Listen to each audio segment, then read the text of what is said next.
Get ready to fight from within. You're about to go behind enemy lines. Roger, 3-2. Goliath copies all. Go ahead. Target is surrounded by multiple firms entering what appears to be a residential area. Requesting permission to engage. Over. From the People's Republic of New York City, you're now going behind enemy lines with Gene Baradelli and Russ Gallo.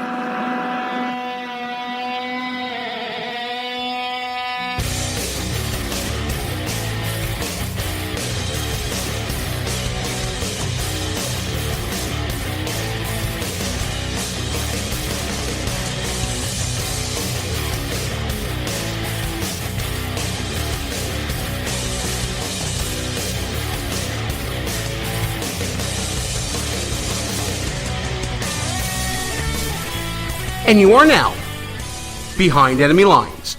Hey there, how you doing, America? Gene Baradelli here, Russ Gallo over there. Russ, how's it going, man? What's going on, Mean Gene? Well, I just tweeted out you rocking the whole Less Government, More Fun gear that we have here at the show. Want to shout out to them for supplying a whole bunch of fun swag to the show. I see you digging the hat right now. Yeah, by the way, I wore that T-shirt out a few times in Brooklyn and got nothing but cool responses from it. A lot of people asked me where I got it from. In the People's Republic of Brooklyn? Yes, Are you serious? Believe it or not, I swear, I kid you not. That's pretty cool right there. I didn't even think that. It was actually out in your neck of the woods. I was out at Rollin' Roaster in Sheepshead Bay. Oh, so now we're giving Roll Roaster plugs. Hope we get some free roast beef out of it as well. Well, listen, folks, we got a great show for you tonight. We have Tom Borelli coming on the show later. We're going to talk a little bit of energy policy and election politics and get his take on the whole election 2016 cycle. And then later on, we have Karen Moreau, the executive director for the American Petroleum Institute in the People's Republic of New York. I'm going to do a little Cuomo bashing and talking about the controversy over another pipeline that you may have heard, may not have heard of, actually, the Constitution Pipeline in New York. There's a whole big hubbub about it, Russ. It was cleared by the federal government, but Cuomo and his Department of Environmental Conservation put the kibosh on it, and now it's in court. So I got a little wonky, a little fun. Wow, some good stuff. You could have warned me about all this, but all right. Well, listen, there is a show prep email that goes out every time we do the show, Russ. I don't know if you got that this week. I have AOL, so it takes a little while. You'll get it next week, don't worry. So, listen, a lot of show to talk about. We're going to be talking some energy policy. It's not something that comes up unless people are hurting in their pocketbook, right? This is something where we always say, if it's hurting you at the pump, it becomes an issue for politicians, even though they may or may not be able to control energy policy. But because gas prices have been low, you haven't really heard much in the election cycle talking about energy policy. But it is vital, not only to economic security, but to national security. Yeah, I mean, and this is... I've asked this question several times. I'm glad we're going to have some experts on tonight. Well, it's been said, Gene, that when there's instability in the Middle East, oil prices necessarily go up. I can't think of a more unstable time in the Middle East than today, and oil prices continue to be low. So I'd like to get an answer on this. Do market forces affect the price of oil, or do they not? That's a good question to ask Tom Borelli before he comes on the show. And we want to know what you think, guys. Is energy policy important? You can join us in the chat room. It's getting full really quick, though. You may have to fight to get in there. But, if you can join us in the chat at www.behindenemylinesradio.us. Click on the Listen Live button if you're listening to us live here on Tuesday night. And you can tell us what you think. Lots to talk about tonight, Russ. I'm looking at the chat right now, and our friend Yak Bard has adopted the name Renegade Jew. I heard for the about this evening. whole controversy. What is that even about? The whole controversy is about a headline on Breitbart written by David Horowitz talking about Bill Kristol from National Review, and for some reason, it had nothing to do with the story. They just happened to call him Republican dissenter, Renegade Jew. Is that Jew-on-Jew violence? Is that what that whole thing is? It might be Jew-on-Jew violence. But you know what, though? It was a totally uncalled for headline. And, I put something out on social media personally saying how this is basically destroying the legacy of Andrew Breitbart with sensationalist headlines like this. And, some say that, the Trump-loving has got to go. And it really is destroying Andrew's free spirit of, not affiliating with any particular candidate or philosophy and just believing in the conservative movement. I want to know what Russ Gallo thinks about this, because Russ is a big fan of Drudge. He's a big fan of Breitbart. Yeah, I mean... Is there such a thing as too much Trump in the media? No, give Trump a chance is my motto. Hashtag give Trump a chance. Breitbart would certainly... I mean, I hate to put words in a dead man's mouth, but Breitbart would almost undoubtedly be supporting Donald Trump at this point. He's a Republican nominee. Who else would Breitbart be writing favorably about at this point where he's still to be alive? Hillary Clinton? Bernie Sanders? Come on! I gotta think he would get in line, especially because Hillary... You know what? I'm not on the never Trump train. I am on the never Hillary line, okay? Donald Trump is the army we got, you know what I mean? He's the nominee, and like Rick Perry said, you gotta get behind the Republican nominee if you want to bring home the win. Listen, we have friends from all over the political spectrum, right? So my Rhino friends out there, they don't like Donald Trump for a whole host of reasons. Conservatives claim that they don't like Donald Trump because he's not conservative. I hate to tell you folks, he is like pretty damn conservative. And for the Rhinos that don't like him, what don't you like about him? There's certain things that he's not conservative on, and the real right-wingers have some points. But you both can't be right. You know what I mean? It's not that he's not conservative and he's liberal. Like, you just can't have it both ways. So I see a couple of our close friends in your Rhinos. Tell me why you don't like Donald Trump. And then explain to me why you think Hillary Clinton would be better. And by the way, looking into the chat room right now, I'm loving the comment from a person who claims to be a former Saudi employee. It says, the price of oil is pretty much dependent solely on how much the lords of Mecca, and he misspelled it, whatever, want to pump. Okay, I like to think that the price of oil went down because we started pumping more. I'd like to think that our natural gas reserves in the Northeast should be helping us earn more money.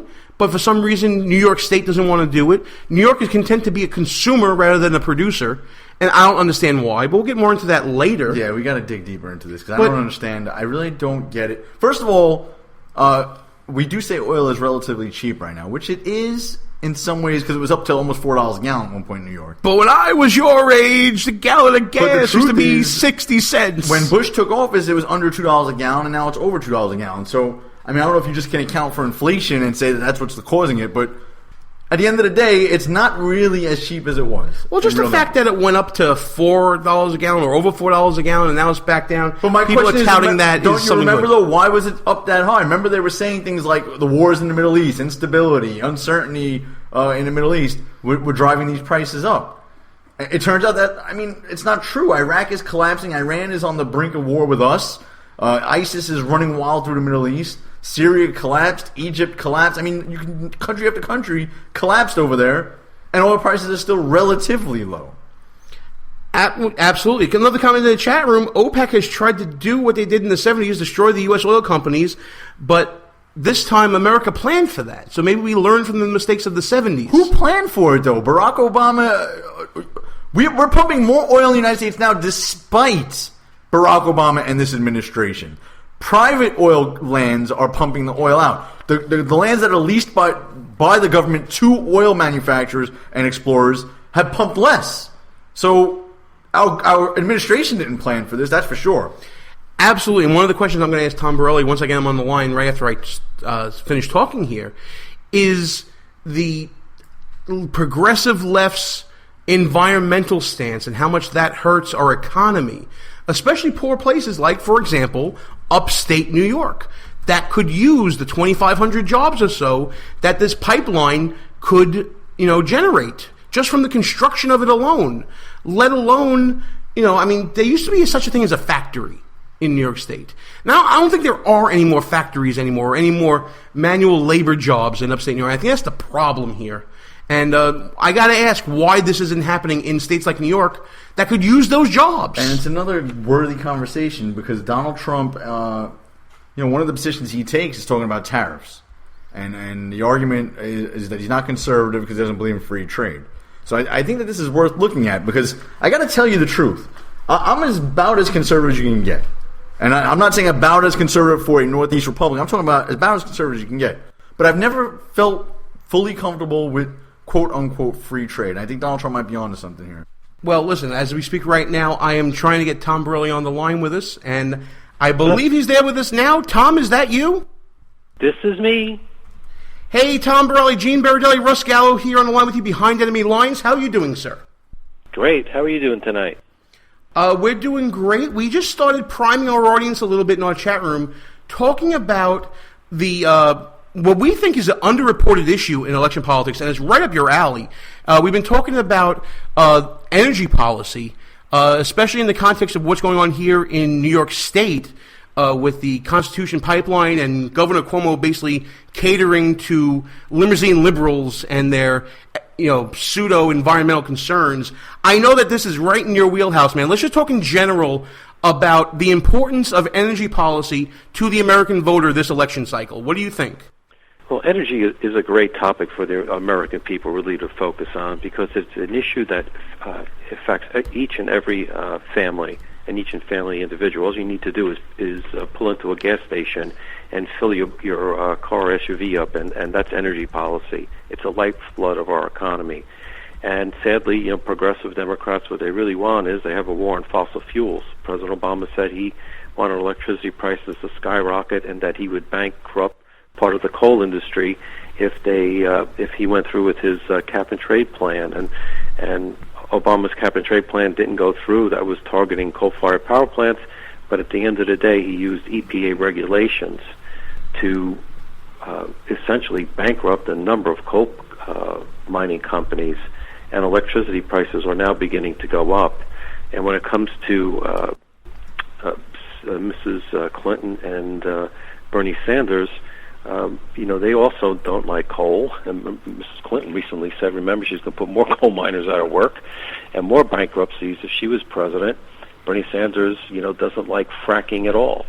And so what we're looking at is the progressive Democrat policy is that they want higher energy prices, and that affects every individual person because higher energy prices means more money out of your pocket, out of your disposable income that goes to pay for these necessities, of gasoline and utilities, and that lowers our disposable income. So its energy policy is huge.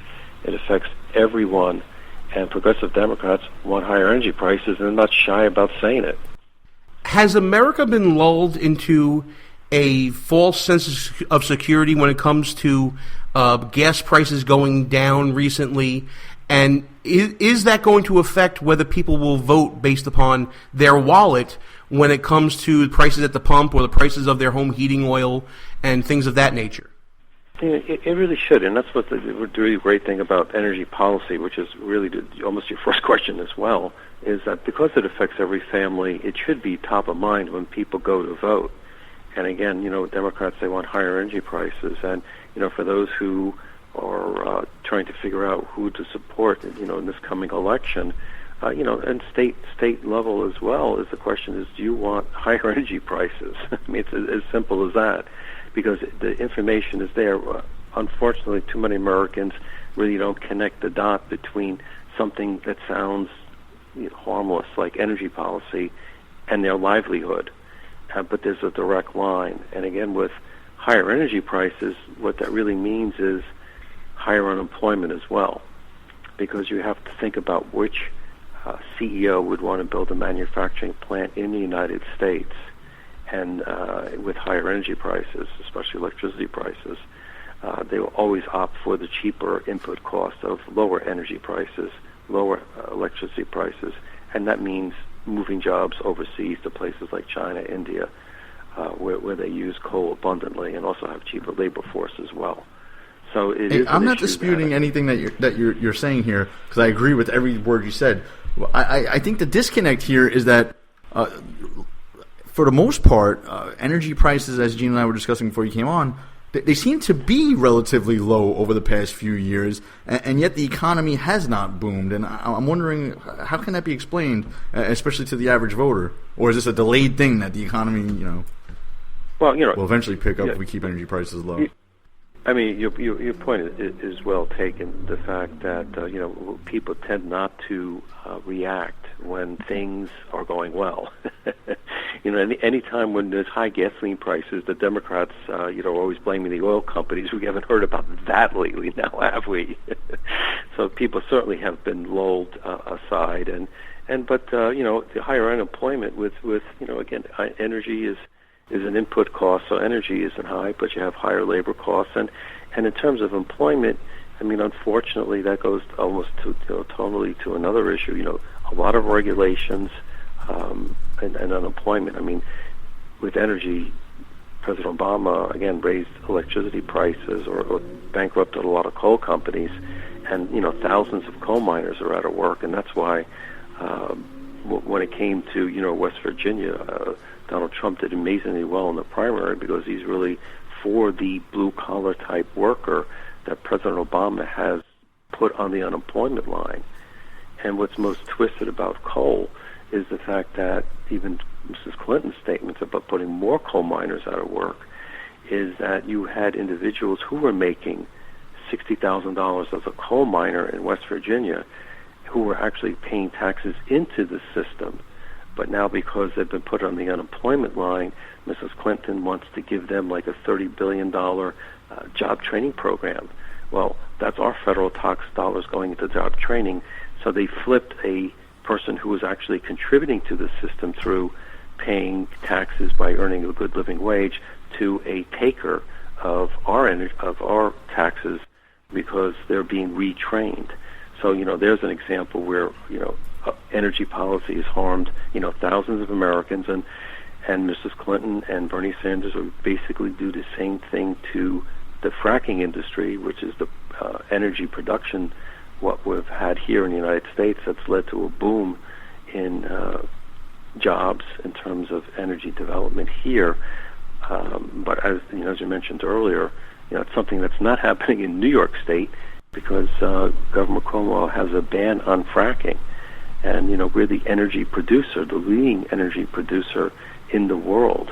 And we really need that, not only for the jobs and the tax revenue, but when you think about it, the more energy we develop here means it's less money that goes to the Middle East countries when we buy oil. And those countries, really don't like us. In fact, they hate us. Oh, of course they do. We're taking money out of their pocket and we're giving them less of an opportunity to impact our national security as well. Got a question from our chat room, and I'm going to kind of tweak it a little bit because they talk about the amount of lead time that it takes for oil wells and mines to get online, and whether you can craft a real policy that allows for fluctuations in the market that way. I'm going to take it a step further. Can a chief executive of the federal government, can the next president impact the market when it comes to energy and when it comes to bringing up increasing production and things like that? How much impact does the president have versus how much impact local people like Andrew Cuomo would have? Well, it basically comes down to the same thing. It comes really down to regulation. Regulation is like a tax. Anything you tax, you get less of it. Anything you regulate, you get less of it. And I think that the classic example, as I mentioned before, where President Obama set out to bankrupt the coal industry first by law, but Congress wouldn't go along with him, so then he went to regulations.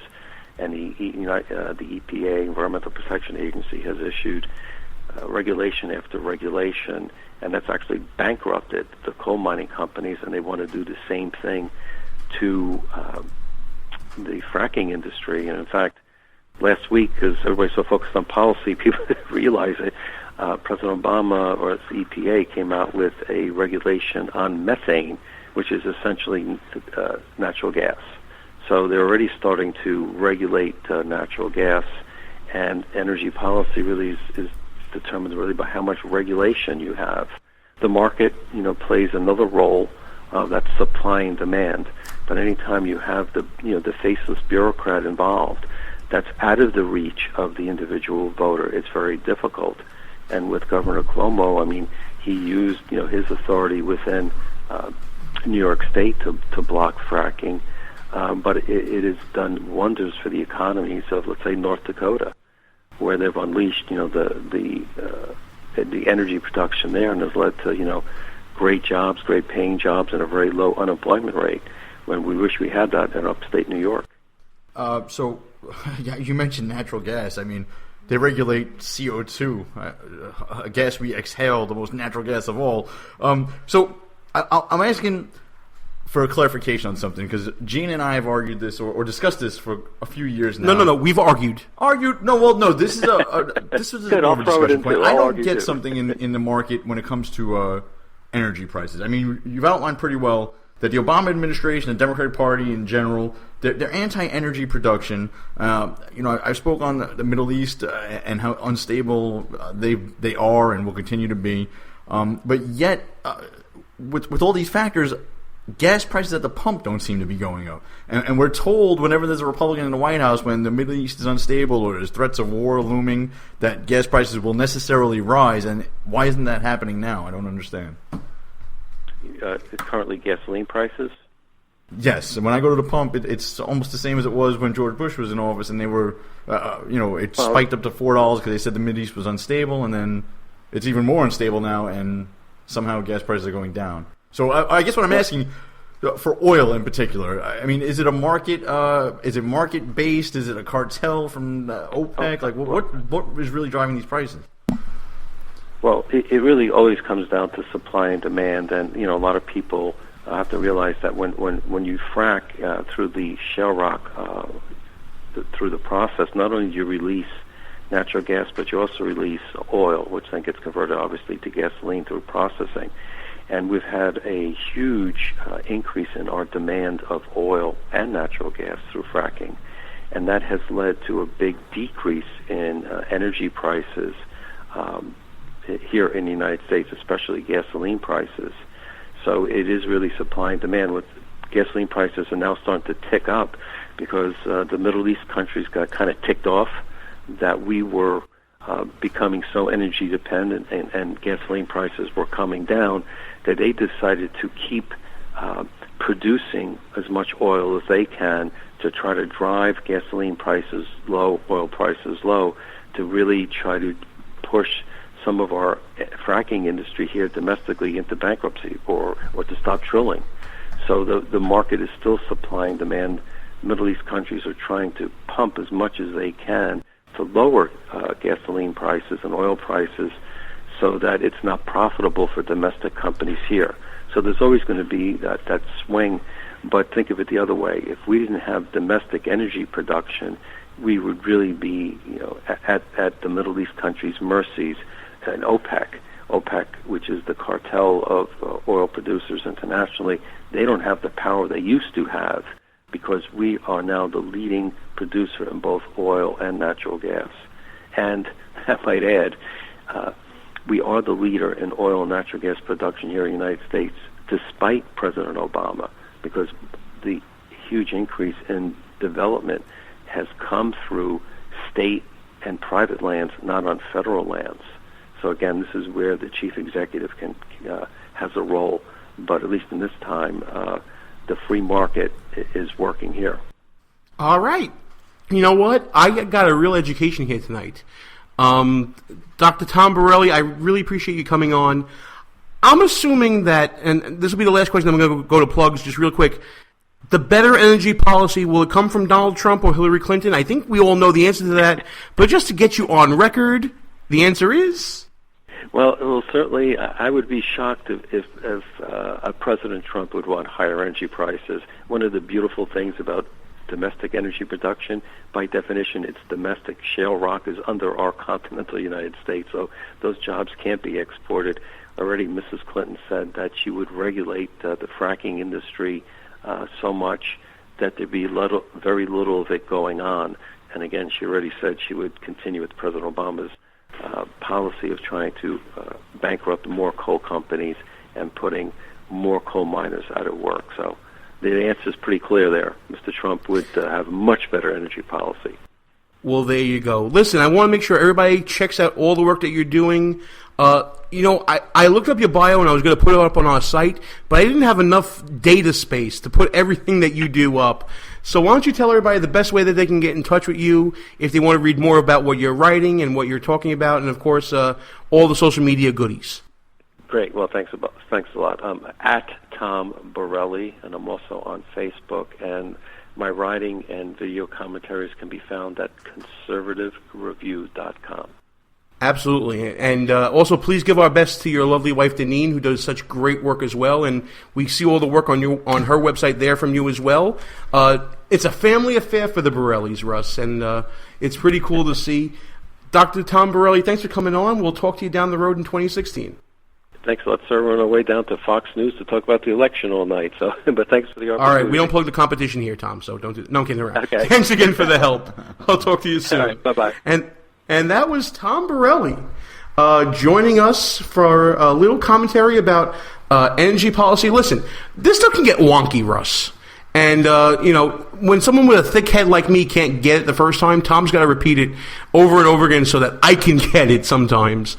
But I mean, the same here. I mean, it's some of these topics, they got to be looked into a little deeper.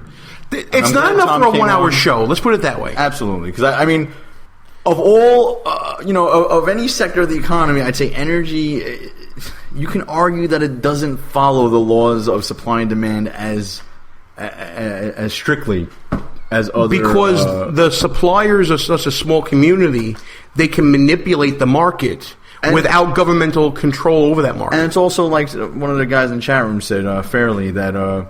it takes a while to find oil. You have to invest and explore and get it out of the ground, and that takes a lot of time beforehand. And when oil prices are cheap, it's not necessarily worth it to even look for it. So that's why I don't think supply and demand is as strong of a factor. It definitely affects it, but my point still stands. The Mideast is in crisis.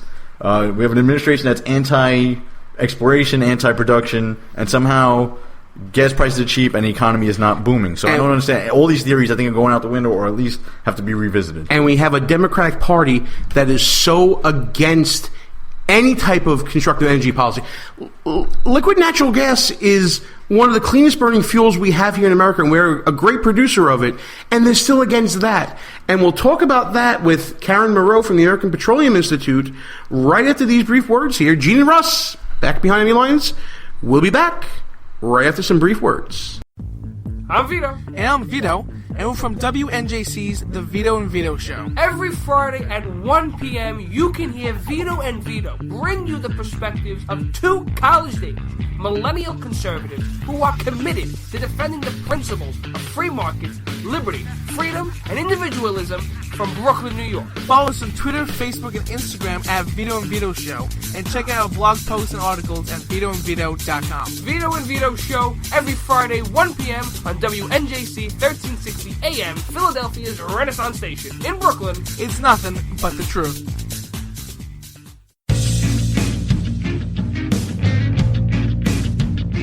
There's a movement in healthcare today. It's a movement of people that's ready to stand up and take charge of their healthcare. It's people like you and me who are tired of paying too much for healthcare and getting too little. People who are standing up for their values and letting their conscience make decisions based on timeless principles. It's a movement that's sweeping the nation, and you need to be a part of it. Liberty HealthShare is leading the movement of people who are looking for an alternative to traditional health insurance. Liberty HealthShare is a healthcare sharing organization of people who are sharing the cost of healthcare in an easy and efficient way. Choose your own doctor, your own hospital, and live out your values in healthcare. Join the movement. Together, we're changing healthcare for good. Go to www.joinlhs.com or call 800-722-8041. Who might you save? Your mother, your father, your husband, uncle, aunt, son. Learn FAST, F-A-S-T, the sudden signs of a stroke, and you could save. Your friend, teacher, boss. F, face drooping. A, arm weakness. S, speech difficulty. T, time to call 911. F-A-S-T. That's F, face drooping. A, arm weakness. S, speech difficulty. T, time to call 911. The sooner they get to the hospital, the sooner they'll get treatment. And that can make a remarkable difference in the recovery of your neighbor, the waiter, grandmother, grandfather. So learn FAST, the sudden signs of a stroke, then pass it on, because you never know who might save you. Your wife, your colleague. Spot a stroke fast. Visit strokeassociation.org, brought to you by the American Stroke Association and the Ad Council. Behind Enemy Lines. Back on the air. Gene Baradelli, back behind enemy lines, joining me on the line right now. Always a pleasure to have her on the show. We met at CPAC a couple of years back, And we talk about things that New Yorkers should care about, but apparently they don't care enough about when they go to the polls. Of course, I'm talking about energy policy on both the state and the federal level. And it's a pleasure to welcome back onto the show from the American Petroleum Institute, Karen Moreau. Karen, great to have you on again. Gene, it's great to be with you. Thank you. So when last we spoke, you gave me a whole education on hydrofracking. And it turned out that Cuomo decided to come out against that after waiting forever and delaying after an election to do it.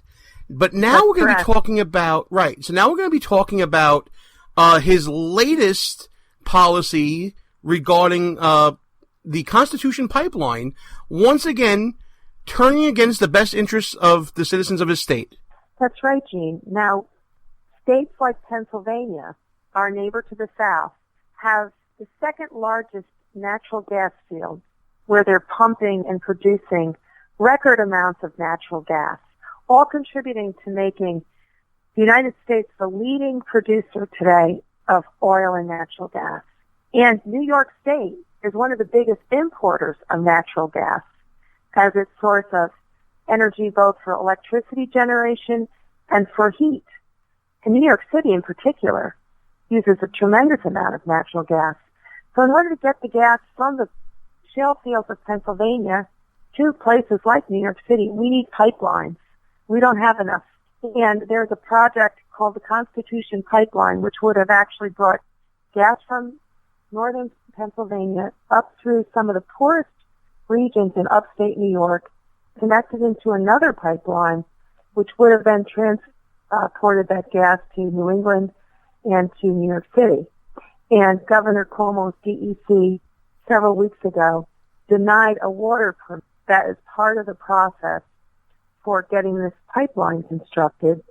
This is a pipeline that the FERC, which is the Federal Energy Regulatory Commission, federal agency, had already done all the environmental studies, and after a period of extensive review, FERC had already approved this pipeline. But it was Cuomo's DEC that, again, after several years of review, denied the application. And now I understand that this is the subject of a lawsuit in the state of New York.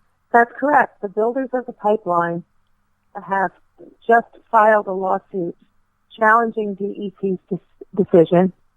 They have gone to federal court, the U.S. District Court for the Northern District of New York, arguing that the state does not have authority in this matter and that they're preempted by federal law.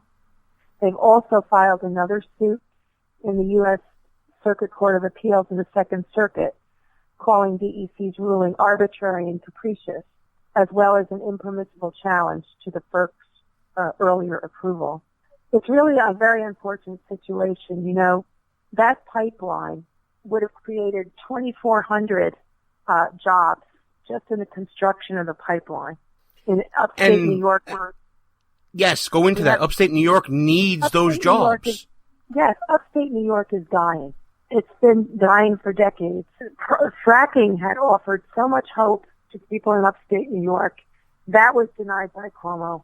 Now they've denied the Constitution Pipeline, again, denying opportunity. In addition to those construction jobs, Gene, there are two factories, and there aren't many left in upstate New York, two manufacturing companies that together employ about 3,000 people. They had been hanging in there waiting for this pipeline to bring them low-cost natural gas to help with their bottom line.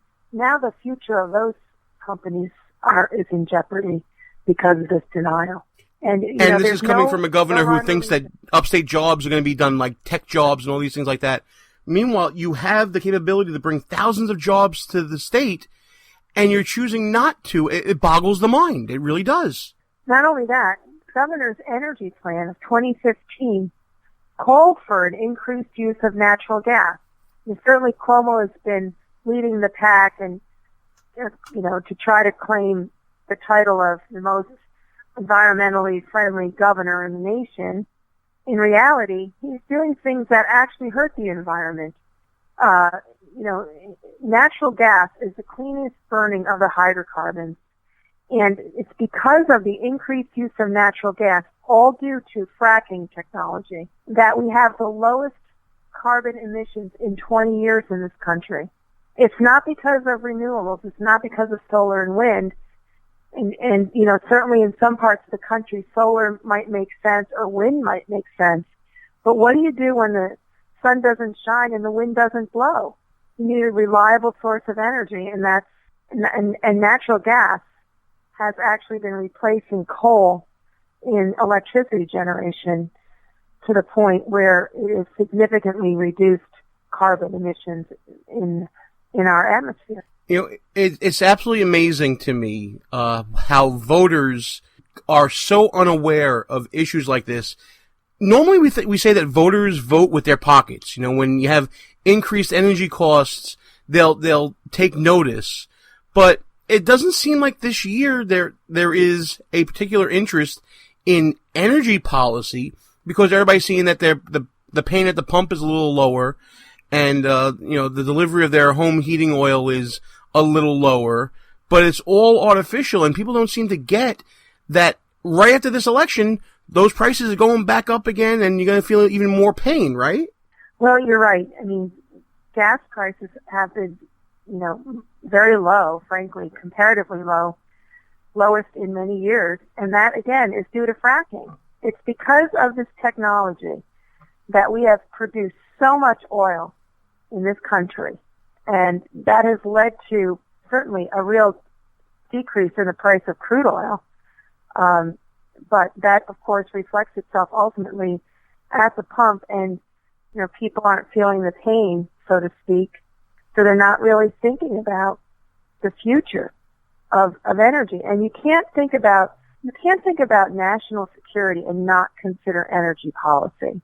This is a really big issue. We have countries around the world that historically, some of our most serious threats, Russia, countries in the Middle East, that dominated the control of oil for decades. And we've reversed that because of all the domestic production in the United States. The sad thing is we have our own government, whether it's at the national level with the Obama administration or at the state level with a governor like Cuomo, that are doing everything they can to obstruct the continued production and the continued delivery of this resource to our own people. And what that means is you're enabling foreign nations to captivate the market.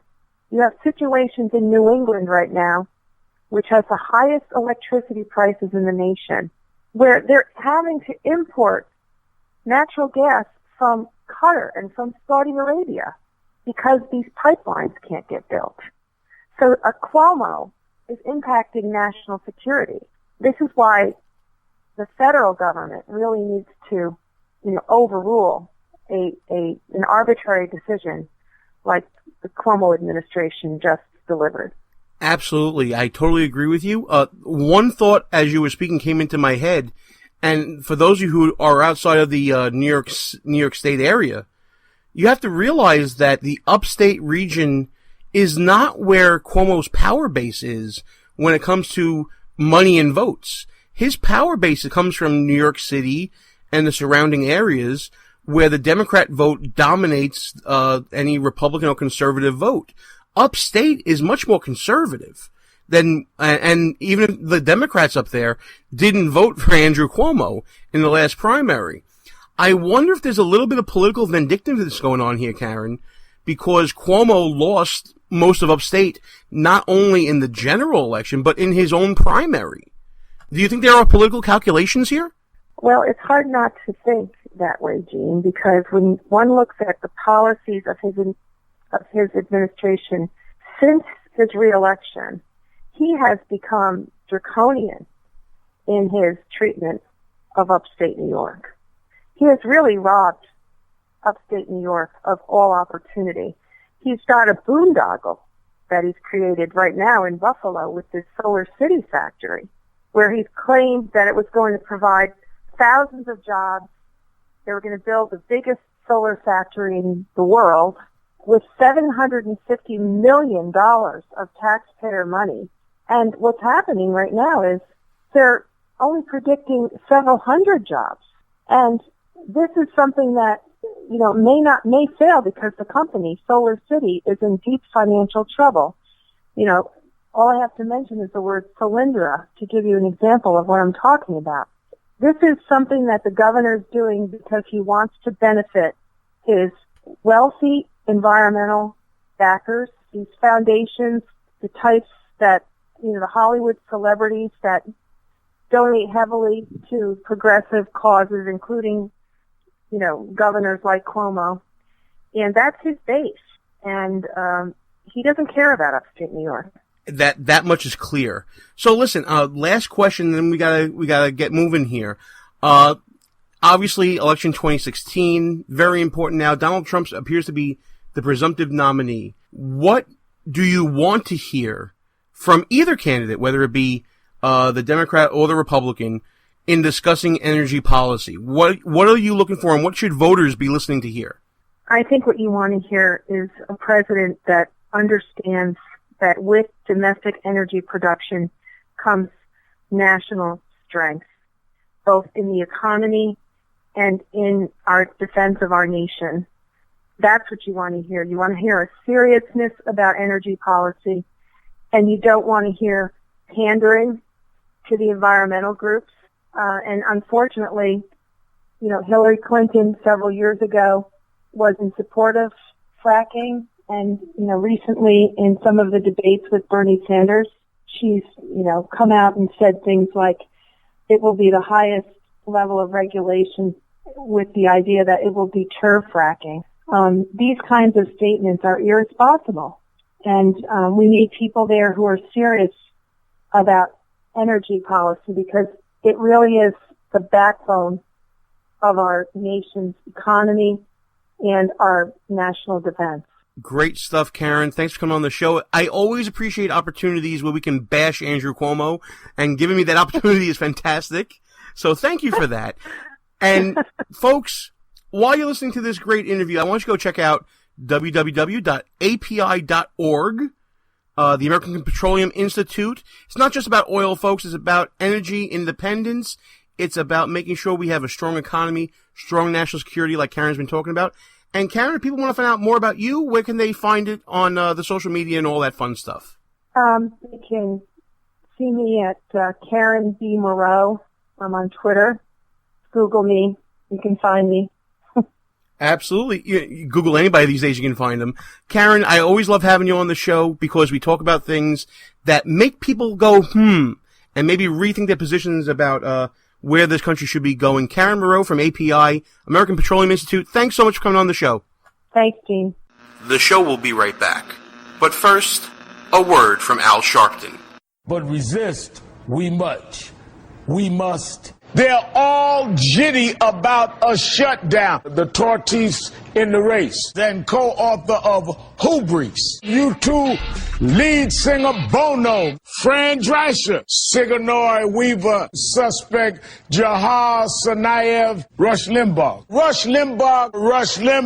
The show Rush Limbaugh hosts Supreme Court Justice Sonia Sotomayor. Is Mike Muckery yesterday, Antonin Scalia, Kim Kardashian, and the Republican candidates, both Cairo and Benghazi. We rank behind Lavita. First stop, Kazakhstan to college students in Beijing. He's getting lunch at Chipotle in Iowa. Bain is appropriate.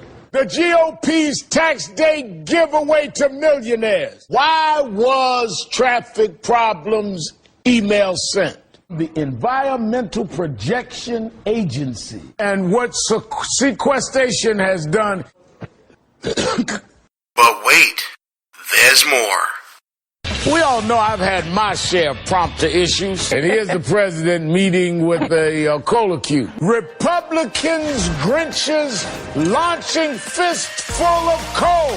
Copies of the new issue of Charlie Hebdo. He also goes by the name Michael Zahabiba. 26-year-old Nina. Phone. Ray Romano. Honor David Letterman. He died of accidental as FEMA, Al-Qaeda in Yemen.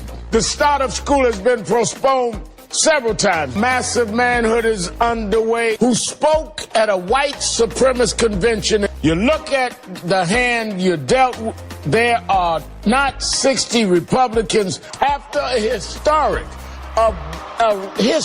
When you hear of ISIS now waterboating, I'm all over the map on immigration. Did the New England Patriots cheat to get into the big game? NFL analyst and Hall of Fame player Troy Aikens, the writer slamming President Obama for talking with YouTube celebrities. What's the latest tonight in Iowa? Well, in Ottawa. And they gave this guy a TV show? Let's get back to our show. Gene and Russ, back behind enemy lines. It's a little past halftime here, folks. I want to thank everybody for listening to the show. I'm Gene. He's Russ over there. And while you're listening, check us out at www.behindenemylinesradio.us.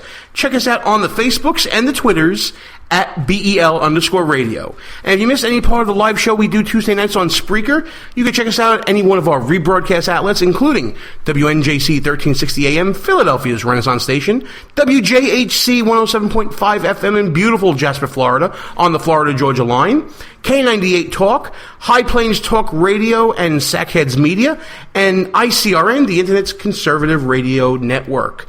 And if you miss us at any one of those rebroadcast outlets, you can check us out on demand at iTunes, Spreaker, Stitcher, TuneIn, iHeartRadio, Podbay, Player FM, and you can discover us on Google Play Music.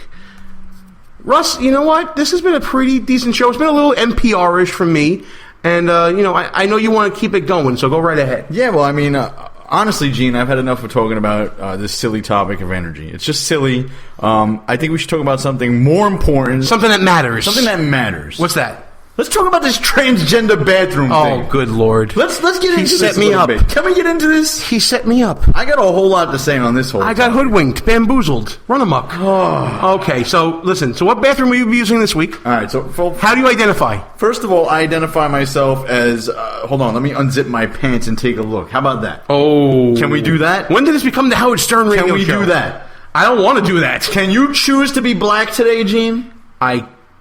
I think. Can you choose to identify as a 7-foot-tall black man today if you want to? Rachel Dolezal did it. Sean King did it. I mean, why can't I? Can you choose to identify yourself as a koala Q or a koala bear, as the Reverend Al would say? Yeah. I could, and I bet you I'd return to be brave. I mean, right, so there are people out there who identify as dogs and cats and whatever, right? It just doesn't matter what you think you are. It matters what you physically are. Who do you think you are? Now, here's the thing. Here's the thing about this topic, Gene, that I'm having problems with. Well, before you get to that, there is such a thing as a chromosome, right? I mean, men have different ones than women.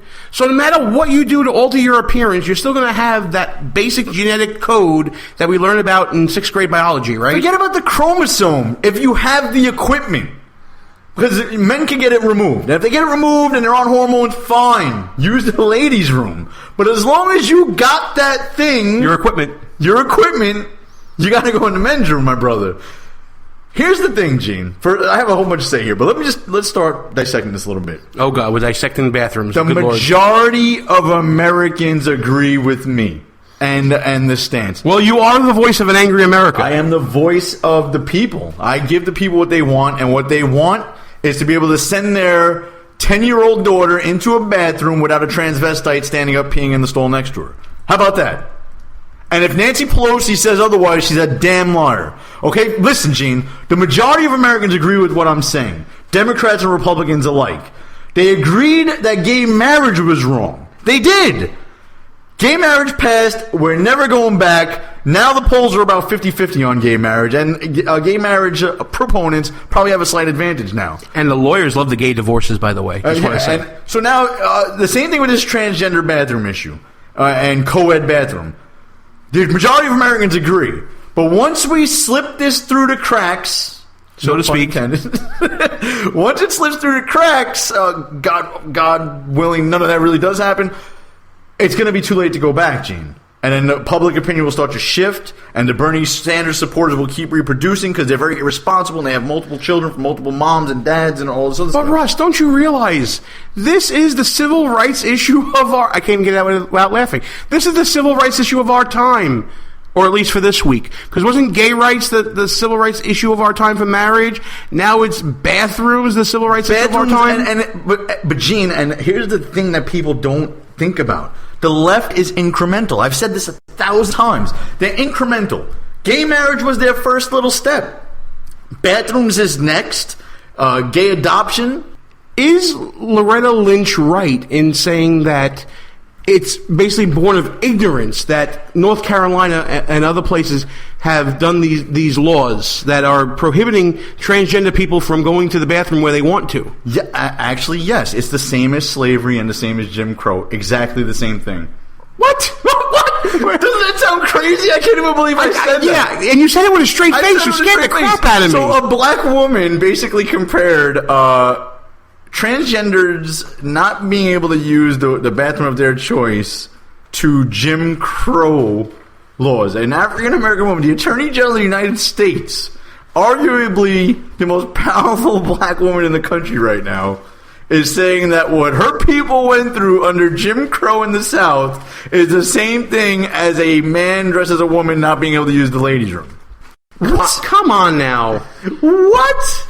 You know what? I mean... We were going to do Buffoon of the Week, but can we just settle it right now? No, that this issue is just... This is the Buffoon of the Week issue. It's buffoonish, but let me tell you something. Since we were talking about Loretta Lynch, let me. I am the master of race relations, yes, and I do believe gender relations. They all fall under that umbrella somewhat. So, women, listen to me. Listen to me real quick. Ever since you guys got the right to vote, I mean, things just spiraled out of control.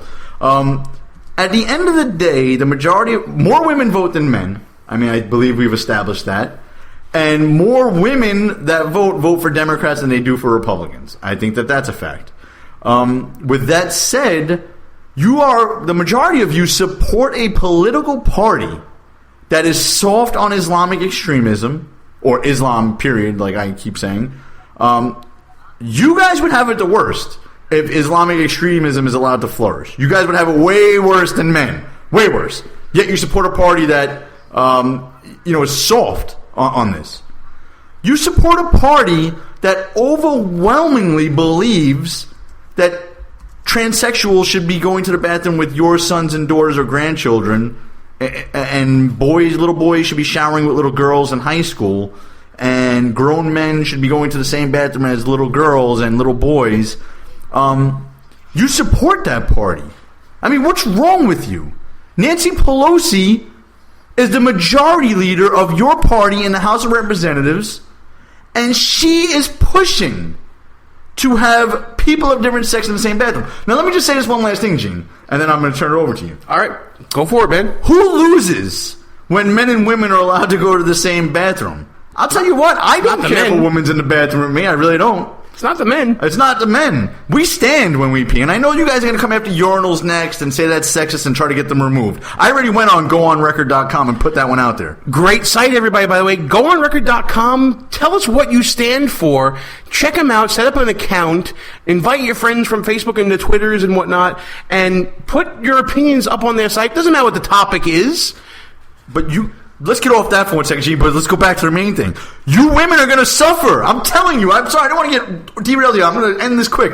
But you women are going to suffer when I'm allowed to go into your bathroom. When Russ Gallo is allowed to go into your bathroom, ladies, if I have to lift the seat to pee, that filthy, disgusting toilet seat in your bathroom to pee, I'm not going to do it. And if I do it, I'm not putting it back down. So, good luck to all that. Ask any man ever, when he's at a public place, a restaurant or a bar, does he ever do number 2? We don't. You know why? Because there's always pee on the seat. I can't wait for you guys to experience that with us. Women always say, yeah, well, the ladies' room is dirty too. Wait till you have men in your bathroom, ladies. Wait till you have us in there. I can't wait. This is more awkward than I thought it would be. But you know what? Let's bring it back around, because you mentioned Nancy Pelosi. I know that she is high on your list for Buffoon of the Week this week. Nancy Pelosi. We haven't done this in a while. We have not. I thought we stopped doing it. Little known fact: Nancy Pelosi has not blinked since 2009. It's crazy. Her skin is so tight. Her eyeballs is just as dry as her skin now. But this maniac. This is, by the way, Gene, why the Constitution was written the way it was and the 10th Amendment was put into place. No one in South Carolina should have to have men using the ladies' room because some liberal, hippie, burnt-out freak from San Francisco says so. Just because she's a congresswoman. No one. What happened to states' rights? How is this a federal issue? I'll tell you how it's a federal issue. Yeah, Barack Obama and his henchmen wrote a letter saying, this is what we think you should... We strongly advise you to do this to the schools. The Department of Education came through, I believe. This is what we think that you should do to be tolerant to transgenders and allow them to utilize the bathroom of their choice, blah, blah, blah. Or it may affect your federal grants and funds. Where in the Constitution, Gene, and maybe you can help me, Article 1, Section 8, someone could read through it real quick. Yeah. Does it say that the federal government can have a Department of Education and attach strings to grants to get the states, basically to coerce the states into doing what the hell they want them to do? Where does it say any of that? Doesn't. It doesn't. So, Donald Trump, I hope you stick to your guns here and rein in the Department of Education and these other federal departments that have no business even being in existence. Because they're telling us at the state level where men and women should be going to the bathroom. I mean, if that's not a states' rights issue, I don't know what is. So Pelosi's your buffoon, and you know you're opening with a dried up California liberal female. I'll raise you a dried up California liberal female named Barbara Boxer. Barbara Boxer was at the Nevada Democratic Convention, and she basically got booed out of the building by a bunch of Bernie protesters. There's a great video of this circulating online, by the way. The woman has a complete meltdown. First of all, she's from California. What's she doing in Nevada at their convention? I have no idea. Secondly, her whole line of trying to say when you're booing Bernie, you're booing her, you're booing Bernie Sanders, and you're booing yourself, and all this other nonsense she was doing, buffoonish. So we're going to have the battle of the two most liberal California women in government, and we'll see how it turns out. We'll put the poll up online at www.BehindEnemyLinesRadio.us, and we will see who you got, America. Barbara Boxer or Nancy Pelosi? It's gonna be a good one. They're both so busy. How is their bowling team doing? I know they're both. They're down 2 players. Jeez. I know. This week the men actually got a chance. I don't know. And not even to mention the softball team. I heard she's the shortstop. The other one's second base. I know. The ball's up the middle of him going all over the place. Jeez. All right. So listen. Final thought time. Russ Gallo. I'm going to give you 30 seconds. We went a little over time here, but that's okay. Go. That's great stuff, Kyle. Good job. Well, I'm going to go with mine first then. Just want to let everybody know that next month, Behind Enemy Lines will be going to the Hold Their Feet to the Fire Radio Row with the Federation of American Immigration Reform. Check us out then, June 22nd and 23rd. We're going to be taping some great content that will then play on the next week's show for that. Looking forward to doing that with our new family from WJHC. And it's been a great experience working with them, and it's going to be a lot of fun. Russ, I gave you about a minute to get yourself together. Oh, and Amanda Kohut mentioned to me earlier, I got to bring this up, because she just got mad at me in the chat room. She took a photo. I wish you would have brought this up earlier. Yes, let's do it right now, because I can always edit and fidget around with the tape later. Here's another buffoon nominee, and we're going to throw this in there. Amanda Kohut, go to her Twitter, at Amanda Kohut, Kohut. Check out the photo that she took of a Mercedes C-Class with a whole bunch of Verizon stuff in it, because Verizon is on strike and is being really loud and obnoxious about it here in the People's Republic of New York. $100,000 car and a person striking with it. I think they're doing okay. This isn't what unions were meant to do. This isn't workers' rights. This is now becoming rights as a limousine liberal. And apparently she caught one of the limousines, Russ. So check that out on Twitter. Your time. That sounds a little, I don't know what to make of that comment, though. What's wrong with someone who earns a living buying the car they want and trying to get the most money that they can get for their labor? I don't understand why that's a problem. Spoken like a true union man, Russ Gallo. Not necessarily. Listen, I'm not mixed emotions on unions. To me, it's just that so they're protesting outside of Verizon Wireless. Yes. And Verizon Wireless isn't even union. Okay. They're not a union shop. So why are the Verizon workers? Verizon products, and the ultimate money goes back to Verizon. So they're striking. This is a great topic for next week's show, but we got to really wrap things up, pal. So listen, get on the Trump train. That's my final thought. At the end of the day, who are you gonna? You want Hillary Clinton to win? Hillary Clinton will be indicted. I guarantee you this. And who do you want? Joe Biden to step into the ring and take this thing? You got to vote for Donald Trump. It doesn't make any sense not to. Conservatives, tell me where he's not conservative. Rhinos, tell me what your problem is with him, because he does have some middle-of-the-road views, and he's for tariffs, not for free trade. So there's something there for everybody to like about the guy. Get on the Trump train.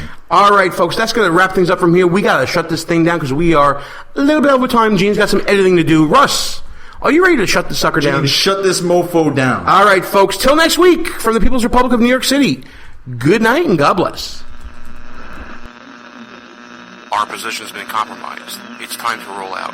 Report for debriefing at www.behindenemylinesradio.us and look for regular communications via Facebook and Twitter at BEL_radio. You are the resistance. Behind Enemy Lines. Part of the Conservative Commandos Radio Network. A Rock Radio production. Copyright 2015. Back in 7 days. Out.